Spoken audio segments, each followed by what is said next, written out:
Ladies and gentlemen, welcome to the inaugural BOTA Beef. I am your moderator today, James. Joining me on one side is going to be Zachary Soggy Boy Burrow. Soggiest of boys. Checking The in. dampest of children. And on the other side, Michael Voigt. What up? I gave you such a small little introduction there. A little bit about this segment. Zach actually talked about it on the blog. This is going to be a, event-based. You're okay. It's going to be an event-based video we'll be doing where two of our members, which we always are disagreeing on a lot of things, agreeing on a lot more. But whenever we have a disagreement, we're going to bring it to BOTA Beef. This time around, gentlemen, Super Bowl has gone and passed. The George Kittle pass interference still sits in your minds. Zach, I know you're on the side of it was or was not. That was one of the weakest pass interference calls in a Super Bowl I've ever seen. It was terrible. That shouldn't have been a pass interference call, especially in the Super Bowl. All right, so we'll go right into it. Zach, that's your opening statement. Royce, talk to me.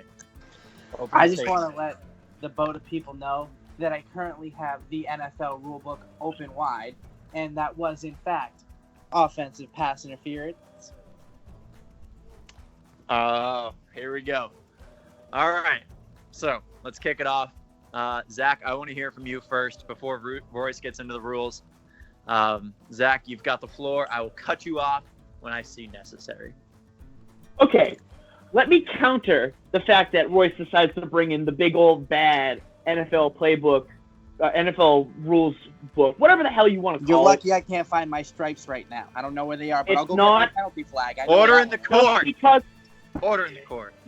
Just because something is an official rule doesn't mean it should or should not be called on the field. BOTA, you heard that, right? BOTA, y'all heard that, right?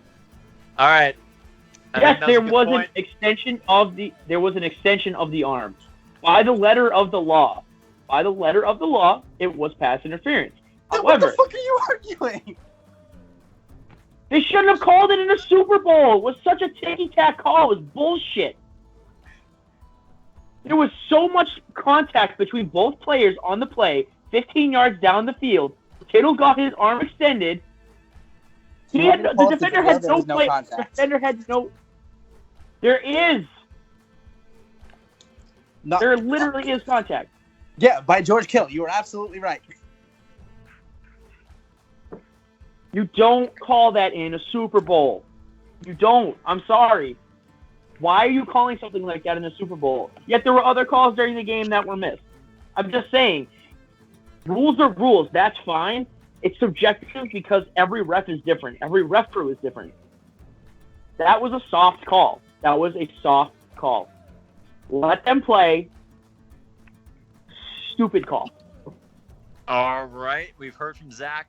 Royce, give us the rules. I basically think Zach said it for himself. It was pass interference. And because it was the Super Bowl, they should not have called it. The referee should not have called a penalty on that play because it was the Super Bowl. That makes zero sense in my mind. George Kittle's arms fully extended. Go read the rules. It's a full extension. It's all about situation. It's all about scenario. Like, I get it. Like, if you're looking for a certain play, here's the thing.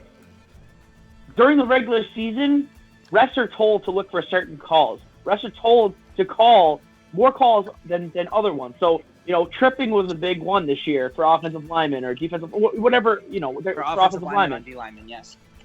Correct, right. That was one that was called like 3 times in a Patriots game this year. Never have I ever seen them call that once before. And then I heard the report that they're looking, the refs have been looking for tripping calls. They're seeking it out. Obviously, offensive pass interference and defensive pass interference are two that change the game dramatically. And, if you have a call going against you, either side, it's gonna change an outcome of the game. Obviously, it didn't significantly impact the game as much. I'm just focused on the call itself, which, again, if you want to talk about the letter of the law, then yeah, it was pass interference. But you shouldn't. But you have to think about the scenario. If you're a ref or you're for the ref crew, you have to let them play. If you're going to call those kind of calls, you're going to have to call them on everything else, which they didn't do. That's my problem. But you also have to remember, like you just said, each referee is different. Where they were on the field, that referee had that call. So other plays where there should have been penalty calls. Right. Exactly. Is what I'm trying to tell you. Other calls should have been called that weren't. This call shouldn't have been called. But you It just doesn't agreed make with any pass sense. interference. Oh my God. So I'm going to intervene here. What makes this call different than the Zach Rudolph call or no call, Royce? Or Kyle Rudolph. Sorry, Kyle Rudolph call. That should have been pass interference. I agree. That should have been pass interference. So what's the differentiating factor between that and this? The referee. Basically. Yeah, that's all it was.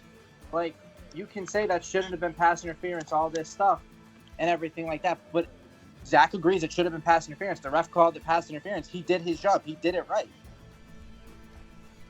That Zach, ref are you was just looking missing the for call. consistency? Because I think I've lost your argument in this one.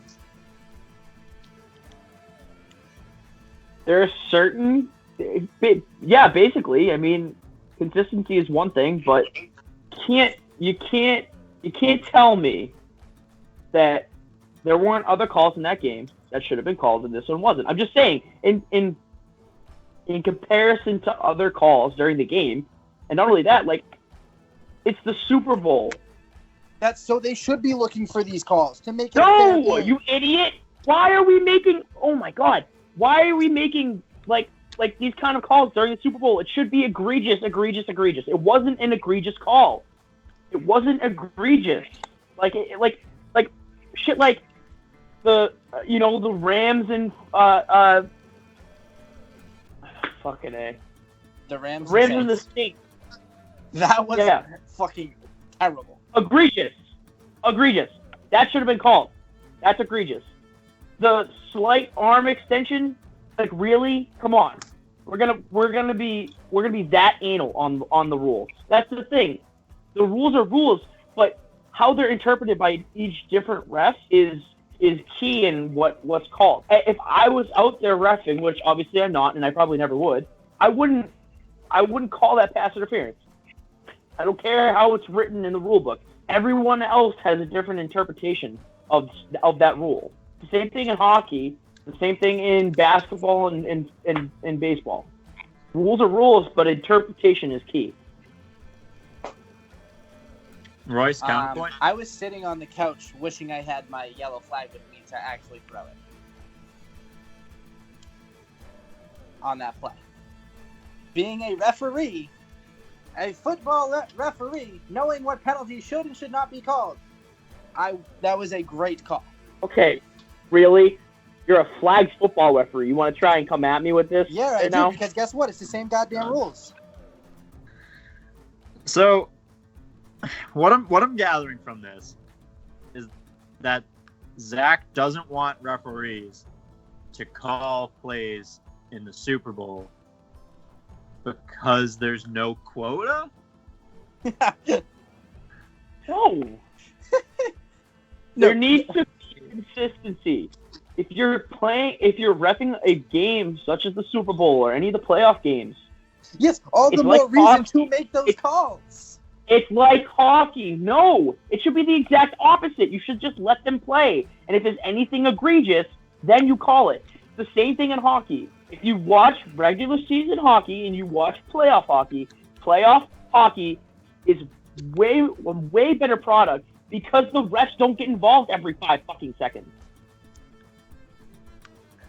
That's my issue, is that they're focusing on smaller. They're trying to focus so much on smaller calls that they're missing bigger calls, like the Nickel Roby-Coleman call that they missed last year. That's what I'm trying to point out here. So you're telling me that wasn't a big call? Oh my God! Not the call itself, you idiot. The infraction.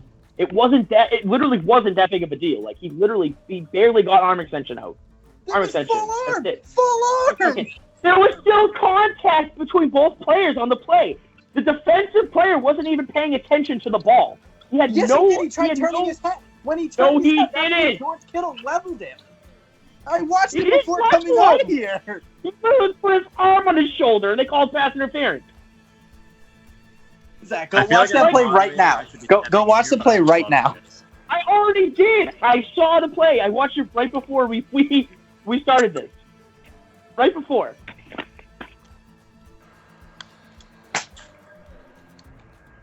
Gentlemen, that was something. That got a little aggressive and heated there. Oh my god. Now, did that play end up leading to a touchdown? No, it would have led to a field goal. It would have led to a field goal. Yeah. Exactly. So it did lead to points on the board because I don't remember that far back. No, it did not. No, Because I think Jimmy G took like a knee or something. Yeah, they ended up taking it because they went 15 yards back. That's disappointing. All right. Damn. All right. You got. I hate to say it. I'm starting to get what Zach is saying at the beginning of this, going into it, even though I'm supposed to be middle. Very unbiased human being. No big deal. I thought Royce had the big point where, he should be calling calls because that's what a referee does. I'm starting to see the light of Zach here. A little bit. A little I'm just saying. I get it. I'm just saying. But also you don't You know wanna what that treat- translates into. you- Right, and you want to treat every game the same. You do. But you can't because not every game is the same. There's a regular season game, then there's a playoff game, then there's the Super Bowl. If you are in Game 7 of the Stanley Cup Finals, if you're a ref and you make a stupid-ass call, your ass is getting fired. There's accountability there. I believe that was not a good call on the ref's part. You can believe whatever you want. It's all subjective because the refs take the rules into their own hands when they're making the calls on the field. It could be written one way in the book, but I've seen a plethora of calls go one way or another way because of subjectivity on the ref's part. So there needs to be more consistency with calls. That is what I was getting at. I appreciate you saying that James, because there really needs to. Like, there were calls that they missed. There were calls that they called that they probably shouldn't have. This George Kittle one. I do agree that the refs all need to go to the same fucking training school and learn what the correct calls are for certain plays. I do agree that there does need to be more consistency. But saying that shouldn't have been offensive PI is just absurd. No. You have to be subjective. You have to understand the moment. Because if you don't, then you're not really a ref in the NFL. You're not. I don't care. You can be some 2-bit hack that found a shirt on the side of the road and walked into into Hard Rock Stadium. If you don't understand the situation, if you understand that situation, you don't make the call. It wasn't as egregious as other calls that they missed during the game. That's what I'm saying. All right, I think we're losing some steam here, guys. So let's finish up some closing arguments. I think, Zach, I'm going to allow you to lead off this one because you opened, and I think I gave Royce the middle. I don't remember, but I'm into it. Zach, closing arguments. Okay. The fact that there is a lack of consistency between amongst NFL refs, and not only regular season games, but especially in playoff and Super Bowl games, I've had enough of it. I'm sick and tired of them making stupid-ass calls that are not egregious, especially in a Super Bowl. If you are in a playoff-type scenario or in the playoffs, only make calls that significantly change an outcome of a game.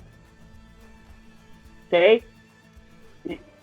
Or if they're egregious.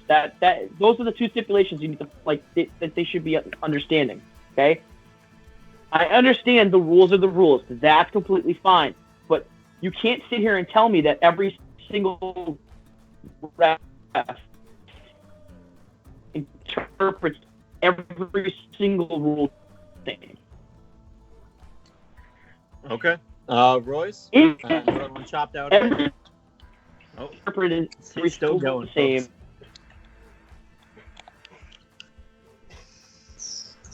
Okay, You'll see there, I don't huh? know what's going on with Zach.